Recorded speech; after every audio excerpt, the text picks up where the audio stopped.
ಕತ್ತಲಿದೆ ಇರುಳಲ್ಲಿ ಕಾಡಲ್ಲಿ ಎದೆಯಲ್ಲಿ, ಕತ್ತಲಿದೆ ಇರುಳಲ್ಲಿ ಕಾಡಲ್ಲಿ ಎದೆಯಲ್ಲಿ, ಅಳತೆಗೆಟುಕದ ನೂರು ಪುಸಿಜಾಲದಲ್ಲಿ, ಅಳತೆಗೆಟುಕದ ನೂರು ಪುಸಿಜಾಲದಲ್ಲಿ, ಮನದಿರುಳ ತೊಲಗಿಸುವ ದೀವಿಗೆಯ ಬೆಳಕಧಿಕ, ಮನದಿರುಳ ತೊಲಗಿಸುವ ದೀವಿಗೆಯ ಬೆಳಕಧಿಕ, ಸತ್ಯ ದೀಪವೇ ದೀಪ ಮುದ್ದು ರಾಮ, ಸತ್ಯ ದೀಪವೇ ದೀಪ ಮುದ್ದು ರಾಮ.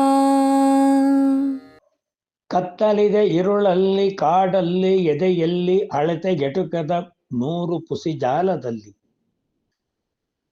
ಹಾಗಾದರೆ ಬೆಳಕು ಎಲ್ಲಿ ಅಂತ ಕೇಳಿದರೆ, ಸತ್ಯ ದೀಪವೇ ದೀಪ ಎದೆಯಲ್ಲಿ ಮುದ್ದು ರಾಮ ಅಂತ ಕವಿ ಉಚ್ಚ ನ್ಯಾಯಾಲಯದ ಮೂಲಕ ತೀರ್ಪು ಕೊಟ್ಟ ಹಾಗೆ ಕೊಟ್ಟು ಬಿಟ್ಟಿದ್ದಾರೆ. ಇದನ್ನು ಮತ್ತೆ ಬದಲಾಯಿಸುವುದಕ್ಕೆ ಸಾಧ್ಯವೇ ಇಲ್ಲ. ಏಕೆ ಹೇಳಿ? ಬೀದಿಯಲ್ಲಿ ಬೆಳಕಿರಬಹುದು, ಗುಡಿಯಲ್ಲಿ ಬೆಳಕಿರಬಹುದು, ಮನೆಯಲ್ಲಿ ಬೆಳಕಿರಬಹುದು, ಮಹಲಿನಲ್ಲಿ ಬೆಳಕಿರಬಹುದು, ಕಚೇರಿಯಲ್ಲಿ ಬೆಳಕಿರಬಹುದು. ಎಲ್ಲಿ ಏನು ಬೆಳಕಿದ್ದರೂ ಮನದಲ್ಲಿ ಬೆಳಕಿಲ್ಲದಲೇ ಹೋದರೆ, ಮನ ಪೂರ ಕೊಳಕಿನಿಂದ ತುಂಬಿಕೊಂಡಿದ್ದೇ ಆದರೆ, ನಮ್ಮ ಇಡೀ ಅವತ್ತಿನ ದೈನಂದಿನ ಚಿಂತನೆ ಎಲ್ಲ ಹುಣಸೆ ಹಣ್ಣನ್ನು ಕೆಸರಿನಲ್ಲಿ ತೊಳೆದಂತೆ. ಮನುಷ್ಯ ಯಾವತ್ತೂ ಮನಸ್ಸನ್ನು ನಿರ್ಮಲವಾಗಿಟ್ಟುಕೊಂಡಾಗ ಮಾತ್ರ ಅವನು ಜಗತ್ತಿನಲ್ಲಿ ಕತ್ತಲೆಯಲ್ಲೂ ಕೂಡ ಬೆಳಕು ಕಾಣಬಲ್ಲ. ಅದಕ್ಕೋಸ್ಕರವೇ ಸ್ವಾಮಿ, ಎಲ್ಲೇ ಯಾವುದೇ ಕಾರ್ಯಕ್ರಮವನ್ನು ನಾವು ನಡೆಸಿದರೂ, ನಮ್ಮ ಮನೆಯಲ್ಲಿ ದೈನಂದಿನ ಚರ್ಯೆಯನ್ನು ಆರಂಭಿಸಿದರೂ, ದೇವರು ಮುಂದೆ ದೀಪ ಹಚ್ಚುವುದು ಕಾಟಾಚಾರಕ್ಕಲ್ಲ.